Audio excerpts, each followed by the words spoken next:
Friends, welcome to Saro's kitchen. Saro's கிச்சனில் இன்றைக்கி நம்ம சிக்கன் ஆனியன் பொட்டேட்டோ கிரேவி செஞ்சுருக்கோம். ரொம்ப ரொம்ப டேஸ்ட்டாக இருக்கும். எல்லா வகையான சாதத்துக்கும் நீங்கள் இதை சைட் டிஷ்ஷாக தொட்டுக்கிடலாம். பிரியாணி கூட இதை நீங்கள் தொட்டுக்கிடலாம், சப்பாத்திக்கு தொட்டுக்கிடலாம், தோசைக்கு தொட்டுக்கிடலாம். ரொம்ப ரொம்ப அருமையான ஒரு கிரேவியை நம்ம இன்றைக்கி செஞ்சுருக்கோம். இந்த கிரேவியை நம்ம எப்படி செஞ்சோன்றதை வாங்க வீடியோவில் போய் பார்க்கலாம்.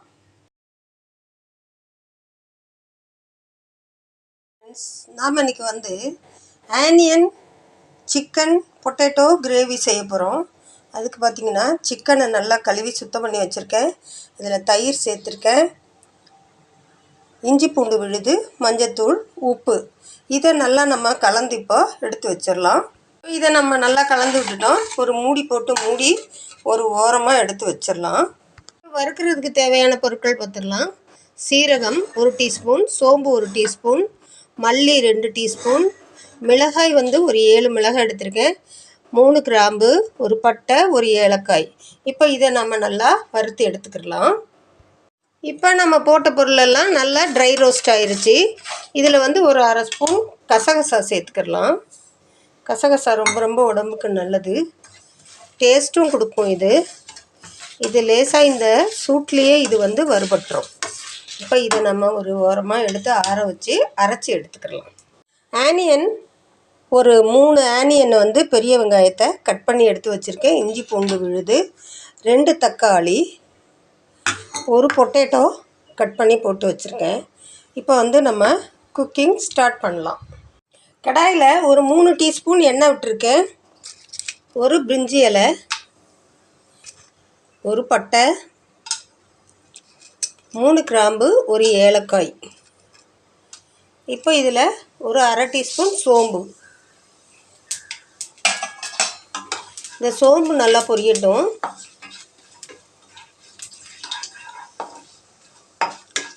இப்போ சோம்பு நல்லா பொரிஞ்சிருச்சு. இதில் நாம் கட் பண்ணி வச்சுருக்க ஆனியனை சேர்த்துக்கலாம். நம்ம செய்ய போகிறது சிக்கன் ஆனியன் பொட்டேட்டோ கிரேவி. அதனால தான் நம்ம ஆனியன் நிறையா சேர்க்குறோம். இந்த ஆனியன் நல்ல பொன்னிறமாக, அதாவது கோல்டன் ப்ரௌன் கலர் வர்ற வரைக்கும் இந்த ஆனியனை நம்ம வதக்கி எடுத்துக்கலாம்.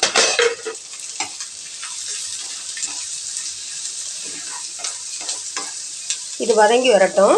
இப்போ ஆனியன் பாருங்கள், கோல்டன் ப்ரௌன் கலர் வந்துருச்சு. இதில் நம்ம 1 டீஸ்பூன் இஞ்சி பூண்டு பேஸ்ட்டை சேர்த்துக்கலாம்.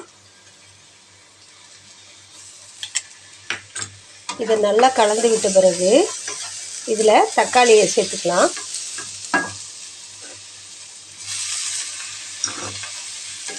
இதுக்கு தேவையான அளவுக்கு சால்ட்டு சேர்த்து ஒரு 3 நிமிஷம் இதை நாம் மூடி வச்சிடலாம்.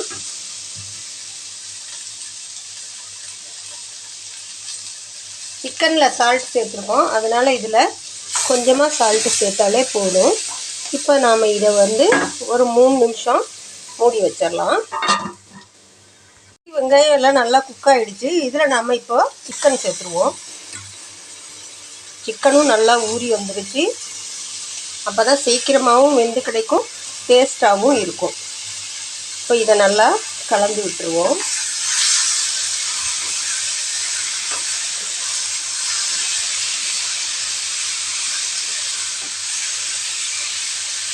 இது ஒரு 5 நிமிஷம் குக் ஆகட்டும். அதுக்குள்ளே நாம் மசாலா அரைச்சிக்கிட்டு வந்துடலாம்.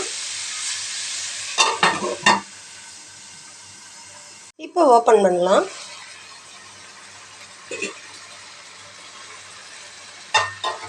நம்ம அரைச்ச மசாலாவை இதில் சேர்த்துடலாம். கூடவே காஷ்மீரி சில்லி பவுடர் 1 டீஸ்பூன் சேர்த்துக்கலாம். அவ்வளோதாங்க. இப்போ நல்லா கலந்து விட்டுடலாம். இப்போ இந்த கிரேவிக்கு தேவையான அளவு தண்ணியை ஊற்றி நல்லா குக் பண்ணி எடுத்துக்கிடலாம்.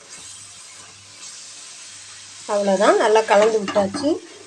இப்போ கிரேவிக்கு தேவையான அளவுக்கு தண்ணியை, ஹாட் வாட்டர் நான் இங்கே இதில் விடுறேன். இது ஒரு 10 நிமிஷம் அப்படியே குக் ஆகட்டும். அப்போ நமக்கு chicken onion potato gravy ready ஆகிடும்.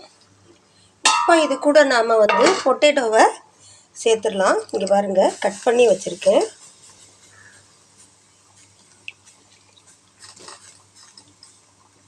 அவ்வளோதாங்க. மறுபடியும் இதை நாம் மூடி வச்சிடலாம்.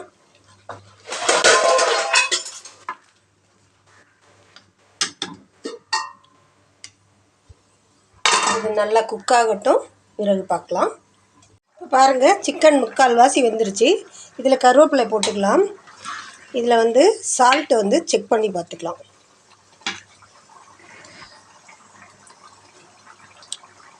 சால்ட்டு கொஞ்சம் குறைச்சலாக இருக்குங்க, சேர்த்துக்கலாம். மறுபடிக்கும் மூடி வச்சு. இப்போ பாருங்கள், நம்மளுடைய கிரேவி ரெடி ஆகிடுச்சு. இதுக்கு மேலே இது தண்ணி வற்றி போயிடுச்சுன்னா நம்ம சாதத்தில் போட்டு சாப்பிட்றதுக்கு நல்லா இருக்காது. இதில் மல்லித்தழையை தூவிடலாம். அவ்வளோதாங்க, நம்மளுடைய chicken onion potato gravy is ready. இனிமேல் சாப்பிடலாம். இப்போ ஸ்டவ் ஆஃப் பண்ணுறேங்க. வேறொரு பாத்திரத்துக்கு இதை நான் மாற்றுறேன். ஃப்ரெண்ட்ஸ், இந்த வீடியோ உங்களுக்கு பிடிச்சிருந்துச்சின்னா லைக் பண்ணுங்கள், உங்கள் ஃப்ரெண்ட்ஸ் அண்ட் ஃபேமிலிக்கு ஷேர் பண்ணுங்கள், கமெண்ட் பண்ணுங்கள், சப்ஸ்கிரைப் பண்ணுங்கள். பக்கத்தில் இருக்க பெல் ஐக்கானை மறக்காமல் கிளிக் பண்ணுங்கள். அப்போ தான் நான் போடுற புத்தம்புது வீடியோக்கள் உங்களுக்கு நோட்டிஃபிகேஷனில் வரும். தேங்க்யூ. மீண்டும் ஒரு நல்ல ரெசிபியுடன் சந்திக்கலாம்.